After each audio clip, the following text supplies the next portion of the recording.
بسم اللہ الرحمن الرحیم۔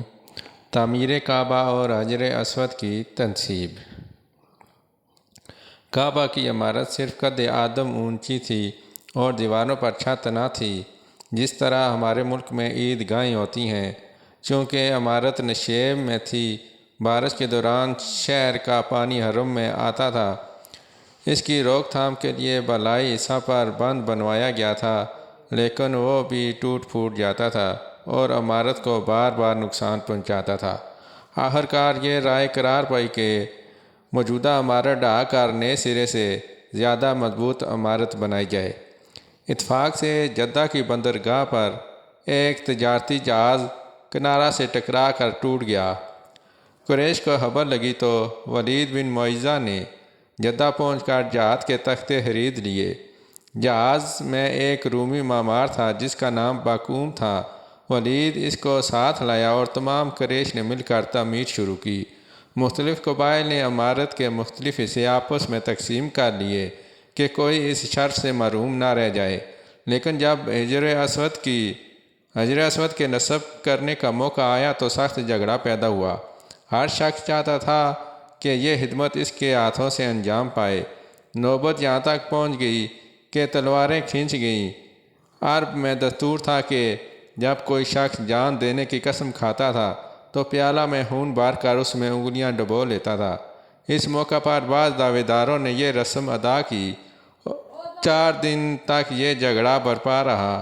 5ویں دن ابو امیہ بن مغیرہ نے، جو قریش میں سب سے زیادہ معمر تھا، نے رائے دی کہ کل صبح سب سے پہلے جو شخص آئے اسے ثالث قرار دیا جائے۔ سب نے یہ رائے تسلیم کی۔ دوسرے دن تمام قبائل کے معزز آدمی موقع پر پہنچے تو دیکھا کہ نبی کریم صلی اللہ علیہ وآلہ وسلم وہاں پر سب سے پہلے موجود ہیں۔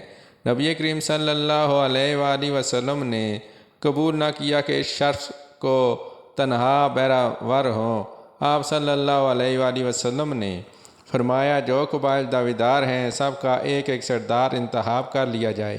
حضرت صلی اللہ علیہ وآلہ وسلم نے ایک چادر بچھا کر حجر اسود کو اس میں رکھ دیا اور سرداران سے کہا کہ چادر کے چاروں کونے تھام لیں اور اوپر کو اٹھائیں۔ جب چادر موقع پر برابر آ گئی تو آپ صلی اللہ علیہ وآلہ وسلم نے حجر اسود کو اٹھا کر نصب فرمایا۔ یہ گویا اشارہ تھا کہ دین الہی کی عمارت کا آخری تکمیلی پتھر بھی انہی ہاتھوں سے نصب ہوگا۔ اس طرح ایک سخت لڑائی آپ صلی اللہ علیہ وآلہ وسلم کے حسن تدبیر سے رک گئی۔ کعبہ کی عمارت اب مکمل کر دی گئی، لیکن چونکہ سامان تعمیر کافی نہ تھا، ایک طرف زمین کا کچھ حصہ چھوڑ کر بنیادیں کام کی گئی تھیں اور اس ساتھ 4 دیواری کھینچ دی گئی تھی کہ پھر موقع ہوگا تو کعبہ کے اندر لے لیں گے۔